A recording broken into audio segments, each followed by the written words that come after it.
O diba, sabi ko sa inyo, nanliligaw si boss kay Jenny, kaya panalo ko sa pusta. Giiti Pancho kay Arnel at Omar. Noong isang gabi ay inutusan sila ni Boss Raymond na pick upin ang in-order nitong bulaklak sa isang flower shop. Nakita nila na nakalagay sa note ang pangalan ni Jenny at sinabi nga ng boss nila na maliligaw ito kay Jenny. Gusto pa nga nilang sumama pero hindi sila pinayagan. Anong panalo? Ang pustahan natin noon ay magjowa sila. Maliligaw pa lang si bossing hindi pa sila magjowa kaya hindi ka panalo. Sabi ni Arnel. Oo nga, ang pusta, magjowa sila kaya sa amin pa rin ang pusta namin. Segunda pa ni Omar. Anong pusta? Napapitlag ang tatlo nang biglang sumulpot ang boss nila. Boss! Nautal na sambit nila at dumiretso ng tayo. Kapag nalaman ng boss nila na pinagpupustahan nila ang love life nito, mayayari talaga sila. Anong pinagpupustahan nyo? Kunot noong tanong ni Boss Raymond sa kanila. Ano boss? Yung magjowa. Siniko ni Pancho si Omar sa tiyan. Yung ano boss? Pusta sa sabong mamaya. Nagpupustahan na kaming tatlo kung kaninong manok kami. Kinakabahang sabi ni Pancho dahil baka narinig ng amo ang usapan nilang tatlo kanina. Ngumisi naman si Boss Raymond. Mamaya na kayo magpustahan. Kilatisin niyo muna ang mga manok. Baka mamaya sa dehado pa kayo pumusta. Halina kayo. Anit at sumampanan sa driver's seat ng sasakyan. Si Jenny, boss, hindi natin kasama? Hindi na. Puro lalaki doon sa arena. Baka mabastos lang siya. Mapaaway pa ako. Isinarado na ni Boss Raymond ang pinto ng sasakyan nito. Hinarap ni Pancho ang dalawang kaibigan. Binatukan pa niya si Omar. Ang daldal mo. Kumunti ka na. Sorry naman. Nataranta ako Kakamot-kamot sa ulong sabi ni Omar. Tayo na nga. Sumakay na silang tatlo sa sasakyan at sinundan na ang boss nila. Wow! Bulalas ko nang ilapag ni Boss Raymond ang plastic bag na may lamang pagkain. Isang disposable container na may tatak na pangalan ng resto na kinainan namin noong isang araw at isang cup ng halo-halo. Ang paborito kong halo-halo. Sa akin to? Ngingiti-ngiting tanong ko. Tamang-tama at gutom na ako. Malamang, sa'yo ko ibinigay diba? Pilaw sa pong sabi niya at ngumisi. Ngumuso naman ako at inirapan siya pero ngumiti na rin ako habang inilalabas sa mga pagkain sa plastic. Thank you, bossing. Thank you lang? Wala bang kiss dyan? Hirit niya. Tinaasan ko naman siya ng kilay. Ang dami mo ng kiss kanina bago ka umalis. Aba, namimihasa na siya. Ang swerte nga dahil hindi ko pa siya sinasagot, busog na siya sa kiss. Well, gusto ko rin naman. Masarap siyang humalik Iba yung kanina, iba yung ngayon. Pakis na. Itinukod niya ang dalawang kamay sa desk ko at bahagyang yumukod sabay usli ng nguso. Tumayo ako at ikinulong ang mukha niya sa dalawa kong kamay. Habang tumatagal, nawiwili na siya sa kahalik sa akin at habang tumatagal, ay naa-addict na rin ako. May sasabihin ako sa iyo, bossing. Ano yun, baby? Kumagat labi ako at ngumiti. Excited na ako sa magiging reaksyon niya. Sinasagot na po kita. Natigilan siya at kinurap-kurap ang mata. Tama bang narinig ko? Sinasagot mo na ako? Tumangutango ako at kinintalan siya ng halik sa labi. Malutong naman siyang nagmura at umikot sa desk ko sabay buhat sa akin.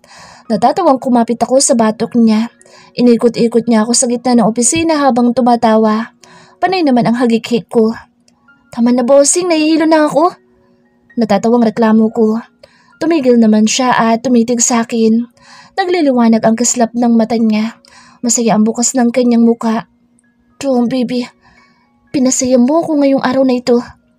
Anas niya at pinupog ako ng halik sa muka at leeg. Humagikik naman ako. Nakikiliti kasi ako sa balbas at bigote niyang kumikis-kis sa balat ko sa leeg. Hinawakan ko ang mukha niya. Ako din, sobrang saya bossing dahil tayo na. Umuso ako tumalim ang mata. Huwag kang magloloko ha. Tumawa naman siya. Hindi ko gagawin iyon. Sa'yo lang ako, lokong-loko. Kinikilig ako. Love you, bossing. Kinikilig na sabi ko. Ngumiti naman siya at naging mapungay ang mga mata. Talaga love mo ko? Oo. Hindi naman kita sasagutin kung hindi. Bumaba ang mukha niya at sinakop ang labi ko. Madiin ang halik niya na akin namang tinugon. I love you so much. Love, ngayon lang ako nagmahal ng ganito sa isang babae. Anas niya at muling sinakop ang labi ko. Inikot niya ang katawan ko kaya ngayon ay pasak lang na ngayon ang buhat. Nakapulupot ang mga binti ko sa bewang niya at nakayakap ang mga braso sa batok niya habang mainit ang halik na aming pinagsasaluhan. Maya-maya pa ay parehas kaming natigilan ng kumulo ang tiyan ko. Malakas siyang tumawa. Ako naman ay nagiinit ang mukha sa hiya. Pahamak talaga tong tiyan ko. Ibinabanan niya ako. Kain ka na, baby. Mukhang nagutom lalo ang anaconda mo sa tiyan dahil sa halikan natin. Ngumuso ako at pinalo siya sa braso na ikinatawa lang niya. Bumalik na ako sa desk para lantakan ang pagkain na binili niya para sa akin. Lasagna ang laman ng container at amoy palang masarap na masarap na. Pinagsaluhan namin iyong dalawa. Patingin-tingin ako kay tatay at Kuya Joel na maganang kumakain. Nilagang baboy ang ulam namin ngayon at si tatay ang nagluto kaya masarap. Nilalaro-laro ko sa labi ang kutsara. Hindi ko alam kung paano uumpisang sabihin sa kanilang dalawa na kami na ni Boss Raymond. Na sinagot ko na siya. Di naman siguro sila magagalit dahil boto naman sila kay Bossing eh. Tumingin sa akin sa tatay. O anak, bakit ang lamya mo kumain? Di mo ba gustong ulam? Napatingin na rin sa akin si Kuya Joel. Hindi po tay. Masarap nga po ang nilagaan nyo. Ano lang po. May gusto akong sabihin sa inyong dalawa ni Kuya. Nakangawing sabi ko sa huli. Ano yun, bunso? Tanong ni Kuya Joel. Tumikim ako at umayos ng upo. Inilapag ko ang kutsara at tinidor sa plato. Tay, Kuya, ano? Kami na po ni Boss Raymond. Sinagot ko na po siya. Sabi ko, bagyang umawang ang labi nilang dalawa. Napakagat labi naman ako. Boyfriend mo na si Raymond? Tanong ni tatay. Tumango naman ako. Pinisil ako ni tatay sa pisngi. Ang rupok-rupok mo naman anak. Oh, tay. Ngumuso ako at hinimasimas ang pisngi kong kinurot niya. Kailan mo pa siya sinagot? Kanina lang po. Mukha naman silang hindi galit. Nagulat lang siguro sila sa bilis ng desisyon ko. Talagang gustong-gusto mo siya, no? Nanunuksong sabi ni tatay. Ayos lang yun, tay. At least, hindi sa basta-bastang lalaki napunta sa bunso. Yun ang pangarap ko kay bunso. Ang mapunta siya sa maayos na lalaki. Yung may sinasabi sa buhay. Yung kayang-kaya siyang buhayin. Sabi ni Kuya Joel. Anong sinasabi mong kayang-kayang buhayin dyan, Joel? Di pa sila mag-asawa, magnobyo pa lang sila, no? Doon din yan pupunta, tay. At pinag-usapan na nga sa pagkainan ang pag-aasawa ko. Ang advance nila mag-isip. Kasasagot ko pa nga lang kay Boss Raymond tapos pag-aasawa na agad namin ang iniisip nila. Ang bata ko pa para mag-asawa, no? Magtatapos muna ako. Talaga, iho? Nobyo mo na si Jenny? Oho, lo. Natatawang sagot ko tumigop ng kape. Ibinalita ko kay Lolo Mati na official girlfriend ko na si Jenny. Abay, kailan pa? Bakit wala akong kaalam-alam? Nung isang araw lang ho, sinagot niya ako. At yun na nga yata ang pinakamaligayang araw sa buhay ko. Hindi ko na siya pakakawalan pa. Nanligaw ka? Tila dudang, tanong pa ni Lolo. Oo, 1 linggo din ako nanligaw tapos sinagot na niya ako nung isang araw. Pambihira. Sinagot ka na niya agad? Di ka man lang pinahirapan? Kung alam ko lang naman liligaw ka, dapat pala ay binulungan ko siyang pahirapan ka. Natatawa na ring sabi niya. Kumamot naman ako sa ulo. Lolo talaga. Bueno, masaya ako para sa iyo, iho. Sa wakas may totoong nobya ka na. Hindi yung nobyo-nobyahan lang. Sana magseryoso ka na sa kanya, iho. Hindi ka na bumabata. Ay Nolo, at seryoso naman talaga ako kay Jenny. Siya lang ang babaeng niligawan ko at nagpabaliw sa akin. Tadapik-tapik ako ni Lolo sa balikat. Dalhin mo naman siya dito madalas para makapagkwentuhan naman kami. Sige lo. Pagkatapos ko magkape, nagpaalam na ako kay Lolo. Susunduin ko pa kasi si Jenny sa bahay nila. Simula naligawan ko siya ay lagi ko na siyang sinusundo para sabay na kaming papasok. Inihinto ko ang sasakyan sa tapat ng bahay nila Jenny. Bumaba ako at pumasok sa munti nilang bakuran. Nakakapagtaka lang dahil tuwing umagay nasa pintuan na si Jenny at nag-aabang sa pagdating ko. Pero ngayon ay wala siya. Baka hindi pa tapos mag-ayos. Mang Elias? Joel? Magandang umaga ho. Kinato ko ang bukas nilang pinto. Lumabas naman mula sa kusina si Mang Elias. Ikaw pala, Raymond. Magandang umaga. Susunduin ko na ho si Jenny, Mang Elias. Naku, mukhang hindi makakapasok si Jenny ngayon, Raymond. Hindi siya makabangon at namimilipit sa sakit. Oh, ano nangyari sa kanya? Nasaan ho siya? Nalukuban ako ng matinding pag-aalala sa sinabi ni Mang Elias. Nasa kwarto niya. Papasok na ho ako, Mang Elias. Hindi ko na inintay ang sagot niya at pumasok na ako sa bahay. Malalaki ang hakbang na tinungo ko ang kwarto ni Jenny. Binuksan ko ang kahoy na pinto. Tumambad sa akin si Jenny na nakahigang patagilid at nakabaluktot. Jenny, ano nangyari? Lumapit ako sa kanya at umupo sa kama niya. Dahan-dahan naman siya lumingon sa akin. Lalo ako nag-alala nang makitang namumutla ang mukha niya at nababakas sa mukha ang sakit na iniinda. Bossing. Bahaw ang boses na tawag niya sa akin. Ano nangyari sa'yo? Ano masakit? Dadalhin kita sa ospital. Kumamot siya sa pisngi. Hindi na kailangan ng ospital. Masakit lang ang puson ko. Mawawala din ito mamaya. Kumunot ang noo ko. Masakit ang puson mo? Bakit? Naguguluhang tanong ko. May dysmenorrhea ako. May period ako. Ngayon ang unang araw ko. Napaawang ang labi ko. Doon ko lang naintindihan. May buwan ng dalaw siya. Uminom ka na ba ng gamot? Hinawi ko ang buhok niya. Di ako umiinom ng gamot. Mawawala din naman ito maya-maya lang. Saka may hot compress naman ako. Ipinakita niya sa akin ang hawak niyang hot compress na nakalapat sa bandang puso niya. Bunso, ito na yung napkin mo. Nilingon ko si Joel na may hawak na supot ng sanitary napkin. Boss Raymond, nandito pala kayo. Bati sa akin na Joel. Susunduin ko sana ang kapatid mo kaya lang masama pala ang pakiramdam. Nag-aalangan tuloy akong iwanan siya. Oo nga eh. Ganyan yan minsan kapag may buwan ng dalaw. Namimilipit sa sakit pero minsan hindi. Tumangutango ako at binalingan sa Jenny. Huwag ka na munang pumasok sa opisina. Magpahinga ka muna. Mag-hot-day na lang ako. Mawawala din naman ito mamaya eh. Hindi na. Bukas ka na lang pumasok. Ngumuso lang siya. May gusto ka ba? Bibilin ko. Wag na. Papasok ka pa sa opisina eh. Mamaya na ako papasok. Dito muna ako, babantayan kita. May gusto ka bang ipabili? Malambing na sabi ko. Alam ko nahihiya lang siya magsabi. Wala na akong napkin. Okay, sige bibili ako. Yung may wings ha? Tumangutango ako. Tinandaan ko ang sinabi niya. Ano pa? Pwedeng bili mo rin ako ng chocolate ice cream at saka fries. Nahihiyang sabi niya. Sure. Hinalikan ko siya sa noo at tumayo na. Sabay na kaming lumabas ni Joel ng kwarto ni Jenny. Pasensya ka na sa istorbo. Naistorbo ka pa ni Bunso. Sabi ni Joel. Wala yun Joel. Nobya ko ang kapatid mo at gagawin ko lahat para gumaan ang pakiramdam niya. Salamat Boss Raymond. Nag-face bump kaming dalawa. Sabi ko naman sa'yo Raymond na lang itawag mo sa akin. Nakangising sabi ko. Kumamot naman siya sa ulo. Hindi ako sanay. Mas sanay ako sa Boss Raymond. Bahala ka na nga. Sige alis muna ako, bibilhin ko lang ang gusto ng prinsesa.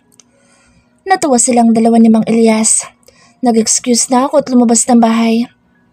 Boss, nasan si Jenny? Tanong ni Pancho. Masama ang pakiramdam? May sakit siya? Aba, himala. Tinatablon pala ng sakit yun. Ni Pancho sabay tawa nilang tatlo. Sinamaan ko naman sila ng tingin. Tumahimik naman silang tatlo at nagkamot sa ulo. Sorry boss, nagbibiro lang kami. Tayo na. Pupunta tayo ng convenience store. Convenience store? Anong bibili natin doon, boss? Bibili tayo ng sanitary napkin saka ice cream. Sumakay na ako sa sasakyan at pinaandar na ang makina. Wala pang 10 minuto ay nasa loob na kami ng convenience store. Hinanap namin kung saan nakadisplay ang mga sanitary napkin. Natatandaan ko pa ang brand na sinabi ni Jenny. Boss, ito ba? Nilungan ko si Omar na may hawak na pack na may kalakihan. Binatukan siya ni Pancho. Baliw, diaper yan. Di ka ba nagbabasa? Ayan o, nakalagay. Sorry naman, malay ko ba? Kakamot-kamot sa ulo si Omar at ibinalik sa stante ang hawak na pack. Umiling-iling na lang ako at hinanap na ang sanitary napkin. Nakita ko naman iyon at natatandaan ko sinabi ni Jenny na May wings. Kumuha ako ng isang paket at binasa. May nakasulat naman na wings kaya kinuha ko na iyon. 10 pack ang kinuha ko. Pinabitbit ko yun sa 3. Sumunod naman na kinuha ko ay isang malaking container ng chocolate ice cream. Ang fries ay sa fast food na lang namin bibilhin. Pumunta na kami sa counter at nagbayad. Nakamasid kaming 3 ni Mang Elias at Joel kay Jenny na sarap sa kinakaing ice cream.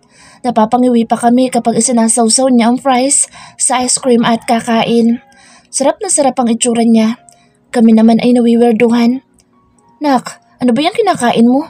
Bakit isinasawsaw mo ang french fries sa ice cream? Baka sumakit ang tiyan mo niyan. Sabi ni Mang Elias. Hindi yan, Tay. Saka masarap kaya. Try nyo. Alok niya sa amin pero tumanggi kami. Hindi na. Sa'yo na yan, bunso. Hindi ako mahilig sa ice cream at fries. Sabi ni Joel. Ako din, anak. Sige, sa labas muna ako. Lumabas na ng kwarto si Mang Elias at si Joel. Naiwan naman kaming dalawa ni Jenny. Umupo ako sa tabi niya. Mas okay na ang itsura niya ngayon kaysa kanina. Ang sabi niya, hindi na daw masyadong masakit ang puso niya. Ayos ka na? Tanong ko. Tumingin siya sa akin at tumango sabay ngiti. Sumandal siya sa akin at umayos naman ako ng upo. Hinalik-halikan ko ang tuktok ng ulo niya. Thank you, bossing ha? Ani sa malambing na boses. Anything for you, baby. Tumingala siya sa akin at matamis na ngumiti. Ang sarap mong mag-alaga, daddy. Natigilan ako sa itinawag niya sa akin kasabay ng pagkislot ng alaga ko sa loob ng pantalon. Ano tawag mo sa akin? Daddy. Daddy Raymond. Pilyang sabi niya tumagikik. Lalo pang nag-react ang alaga ko. Lang niya, gusto ko yun. Tumikim ako. Bakit naman, daddy? Kasi, mukha kang daddy. From now on, kapag tayong dalawa lang, daddy ang itatawag ko sa'yo. Lang niya talaga, parang gusto ko na siyang ihiga. Matapos lang talagang period niya, humanda siya sa akin. Daddy, ang tahimik mo naman. Untag niya sa akin habang kumakagat ng fries. Baby, pwedeng huwag mo kong tawaging daddy kapag nandito tayo sa bahay niyo. Baka bigla akong magkasala kay Mang Elias at Joel. Kumunot ang noon niya. Bakit ayaw mo ba na tawagin kita nun? Gusto ko, baby, pero pwedeng sa opisina mo na lang ako tawagin ng ganoon o kaya sa ibang lugar. Huwag lang dito sa bahay niyo. Bakit ba? Anong pinagkaiba nun? Basta, sumunod ka na lang, okay? Para sa ikabubuti nating dalawa iyon. Sabi ko at idiniin ang labi sa ulo niya. Ngumuso siya. Oo na. Pero kain ka muna nito. Inuumang niya sa bibig ko ang fries na may chocolate ice cream sa dulo. Ngumuwi naman ako. Sige na, masarap to. Pamimilit niya. Wala na ako nagawa kundi ibuka ang bibig. Bossing, saan ba tayo pupunta? Tanong ko habang bumabiyahe na kami ng Papa Bo kong jowa. Basta relax ka lang dyan, malalaman mo din. Nakangising sabi ni Boss Raymond. Boss Raymond o bossing pa din ang tawag ko sa kanya. Gusto nga niya na Raymond na lang itawag ko sa kanya dahil magnobyo na kami. Pero mas sanay na kasi ako sa Boss Raymond at bossing. Lalo na't empleyado pa rin naman niya ako. Pero minsan tinatawag ko siyang Raymond kapag naiinis ako. Sabi niya parehas daw kami ni Kuya Joel. Siyempre magkapatid kami. Pero mas bet ko talagang tawagin siyang daddy. Linggo ngayon at nag-aya siya ng date. Sino ba ako para tumanggi? Gusto ko rin naman siyang makasama na kaming dalawa lang. Pinuntahan niya ako kanina sa bahay bago mananghalian at nag-aya nga na lalabas kami. At dahil nakapagluto na si tatay ay doon na rin siya kumain at pagkatapos ay lumarga na kami. Puro luntian na ang nadadaanan namin. Maraming puno at malawak na palayan. Mangilan-ngilan na bahay na lang ang nakikita ko. Ang sabi ni Raymond, sako pa rin ito ng lupain nila. Grabe, ang lawak talaga ng lupain nila. Saan ba kasi tayo pupunta? Baka wrong turn tayo dito ha? Sabi ko. Tumawa naman siya at pinisil ang pisngi ko. Kung ano-ano kasi mga pinapanood mo kaya napapraning ka. Napanguso na lang ako. Naalala ko noong nagkaroon ako noong 1 linggo. Alagang-alaga niya ako. Lahat ng gusto ko binili niya. Konting ungot ko lang sumusunod agad siya. Ang sarap niya mag-alaga at magmahal. Yumakap ako sa braso niya at inihilig ang ulo. Hinalikan naman niya ang ulo ko. Makalipas ang ilang minuto ay narating namin ang isang burol kung saan may nakatayong bahay na kubo inspired. 2 palapag ito at puro halaman at puno ang nasa paligid. Bumaba kami ng sasakyan na Raymond. Hindi ko naman maalis ang tingin sa bahay. Hindi ito kalakihan pero maganda. Sawali ang dingding nito pero salamin ang mga bintana. May terrace din ito nangyari sa kahoy. Ang lakas, Makabali-inspired ng terrace. Presko ang dating ng bahay gaya ng presko din ng hangin. Kaninong bahay ito? Lumapit sa akin si Raymond at tinawakan ako sa bewang. Sa akin, dito ako napupunta kapag gusto ko mapag-isa at magpahinga. Pasok na tayo sa loob. Iginiyanan niya ako paakyat sa terrace. Dama ko ang preskong hangin na pumapasok sa terrace. Ang ganda dito. Bulalas ko. Nagustuhan mo? Oo, parang ang sarap tumira dito. May kuryente ba dito? Meron, may tubig at internet din. Wow, ang syala naman pala nitong kubo mo. Hinipo ko ang supang kahoy na gawa yata sa mahogany. May malambot na kutson iyon kaya masarap upuan. May malaking electric fan din na nakasabit sa taas. Halatang hindi basta-basta ang mga kahoy na ginamit. Pinagkagastusan talaga. Sino-sino nang nakapunta dito? Sila Kuya Pancho nakapunta na dito? Oo, silang 3 pa lang ang nakapunta dito at saka yung katiwala ko. Ayoko kasi na may ibang tao nakakaalam nitong lugar. Kahit si Don Mati at mga magulang mo hindi alam ang lugar na ito. Umiling-iling siya. Siguro gusto nga niya talagang mapag-isa minsan at walang istorbo. Kung sa bagay, ang sarap nga naman na mapag-isa minsan. Bakit dinala mo ako dito? Lumapit siya sa akin at yumakap mula sa likuran ko. Dahil special ka sa akin, gusto kong i-share sa iyo ang lugar na ito at magsilbi itong munting palasyo natin. Anas niya sabay halik sa sentido ko. Napangiti naman ako. Ang ganda ng palasyo namin. Hindi man kasing laki ng mansyon pero mas gusto ko naman ito. Tiningala ko siya at ngumiti. Pwede akong pumunta dito kahit kailan? Oo naman. Bibigyan pa kita ng susi. Pero mas maganda kung lagi tayo magkasama na pupunta dito. Tumangutang ako. Pasok na tayo sa loob. Itutur kita. Dinukot niya ang susi sa bulsa at sinuksok sa doorknob. Minuksan niya ang kahoy na pinto. Napaawa ang labi ko nang tumambad sa akin ng sala. Kung maganda sa labas, mas maganda sa loob. Halos puro kahoy ang nakikita ko. Magmula sa dingding, ceiling at sa mga kagamitan. Maliban lang sa ilang mga gamit gaya ng malaking flat screen TV na nakasabit sa dingding. Mini speaker at malaking electric fan na nakasabit sa ceiling. May aircon pa nga pero nakapatay. Hindi naman mainit sa loob dahil presko. Lalo na nung binuksan niya ang mga bintana.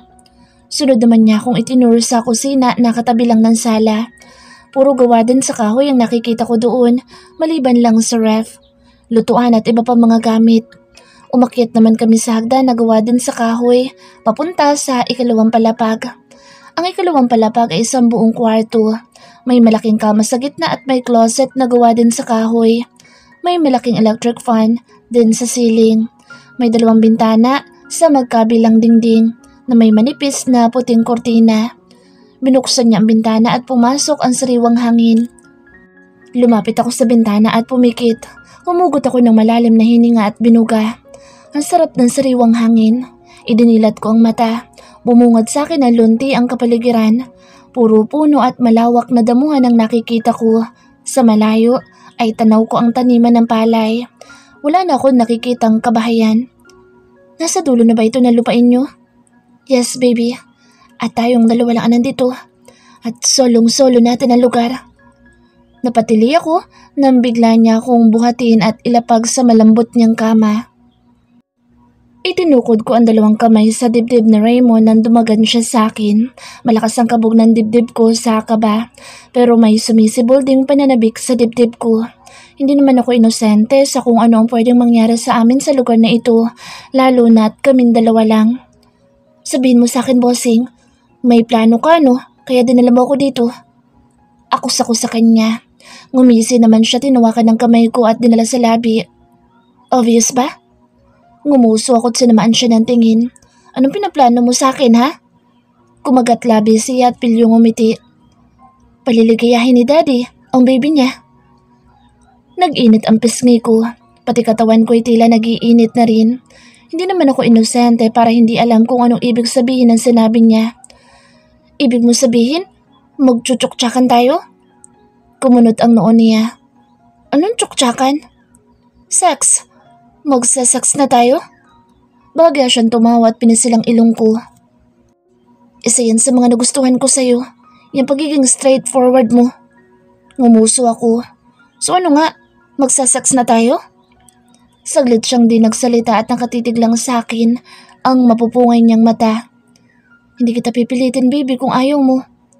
Kumagat-labi ako. Di naman ako inosente sa usaping sex kahit wala pa akong karanasan. May mga kaklase ako sa Manila na nagkukwento ng mga karanasan nila sa sex. At sabi nga daw nila masarap iyon. Nakakapanood din ako ng mga porn videos. Siyempre, curious ako eh. At aaminin ko, naapektuhan ako sa mga napapanood ko. Nag-iinit ang pakiramdam ko at naku-curious ako kung ano ang pakiramdam noon sa totoong buhay. At parang gusto ko maranasan iyon ngayon sa mga kamay ni Raymond. Wala pa akong experience sa sex bossing, pero gusto ko maranasan yung mga napapanood kong porn video sa internet. Umawang ang labi niya. Nanonood ka ng porn video? Oo. Napamura siya sabay ngisi. Hindi ka na pala inosente. Pero wala pa akong experience. Pues, magkaka-experience ka na ngayon. Anya, sabay sakop sa labi ko. Wala na. Wala na ang pinakaiingatan ko, nakuha na niya. Pero wala akong makapampagsisisi. Bagkus ay masaya pa ako dahil siya ang una ko. At gusto kong siya din ang huli. May ibinubulong siya sa tenga ko pero hindi ko na iyon narinig ng malinaw dahil antok na ako. Ang naiintindihan ko na lang na ibinubulong niya ay mahal niya ako. Halos paika-ika ako naglalakad papuntang kusina. Masakit kasi ang gitna ko. Sino ba naman ang hindi kapag pinasukan ka ng mala-Amerikanong batuta? Buti nga't nakakalakad pa ako at nakauwi ng buhay. Langit nga naramdaman ko nung una pero ngayon naman ay impyerno. Para nga akong lalagnatin. Nak, bakit pa ika-ika kang maglakad? Tanong ni tatay. Natigilan naman ako at kinabahan. Ano po tay? Natalisod po kasi ako kanina. Palusot ko. Bumukas naman ang pag-aalala sa mukha ni tatay. Natalisod ka? May sugat ka? Lumapit si tatay sa akin at tiningnan ang mga tuhod at paa ko. Wala po akong sugat tay. Mabuti naman, pero baka may pilay ka kaya paika-ika ka maglakad. Napilayan ako sa batuta ni Raymond tay. Ngalingali ko sabihin kung hindi lang ako masasapok ni tatay. Okay lang po ako tay, mawawala din yan mamaya. Nakangiting sabi ko, pero ang mukha ni tatay ay diskumpiyado. Saan ba kayo nagpunta ni Raymond kanina? Nag-init ang mukha ko. Sa bayan lang tay, namasyal. Tapos nag-mall kami. Hindi ko na binanggit na nagpunta kami ni Raymond sa rest house. Baka kung ano pang isipin ni tatay.